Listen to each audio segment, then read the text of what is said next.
Yun, good morning mga kapangarap, no? So, na-late na tayo ng gising, alas 9 na. Alas 9.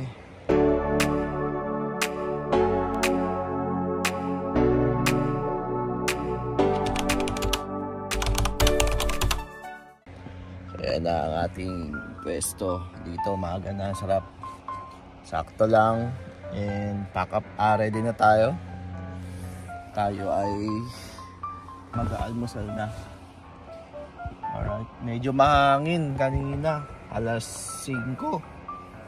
Kaya tinanggal ko muna yung tent ko.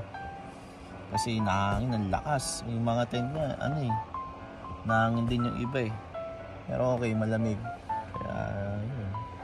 Anyways, ayan, start natin yung araw ngayon. Tingnan natin yung activities.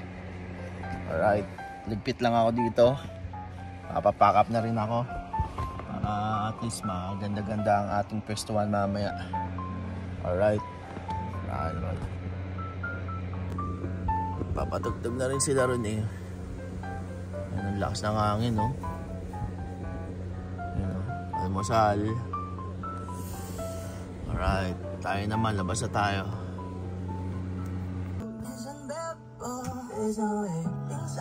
Gising na. Silipin natin yung labas. Yun, diba? Ayos. Mamaya, pakita ko sa inyo lahat. Yan, mga pangarap. Good morning. Good morning. Good morning. Good morning. Yangkal ko yung owning ko kanina. Gusto niyo mag-arkila ng bike? Yan, kuha ka lang dyan. $10 per hour. Set up. Alright. Mamaya ulit. Kit ng doggy, Ito masarap na pag nadala ko yung aso ko dito, ganito rin gagawin ko. Baka tumakbo eh. Boya, papicture ka. Stay. Oy, stay. Doggy.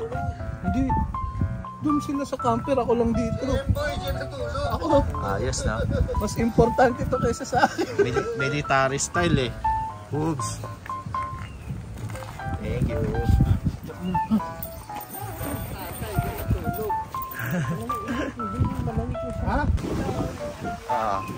Tapos silipin natin itong ProLite. Tignan natin kung bagay sa atin to sa susunod. Alam mo kung ba't mainit dito? May owning na rin pala to, kuya eh. May owning na rin pala to. Paghitek. Yan o.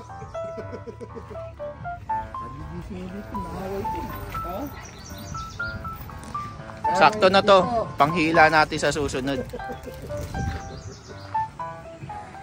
Pas na. Pasok tayo. At target natin to sa susunod. So dito may kama. Okay. Ito.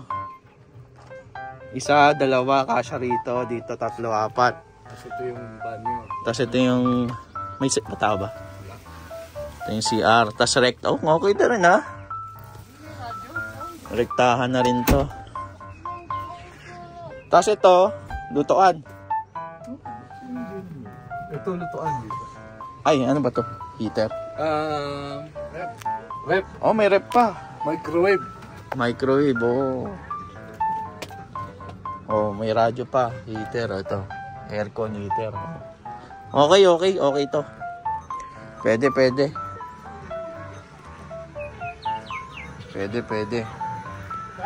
20.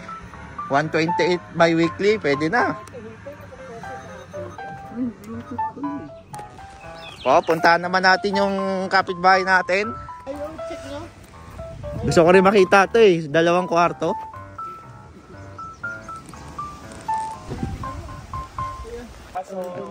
Ganda rin ang setup nito. Pera lang kung may mga ligo. Ganda di ba? Adrip all season sa Ontario na ako kinuha. Tapos syempre nasa tabi ka na ng lake. Ayun sa akin swimming pool.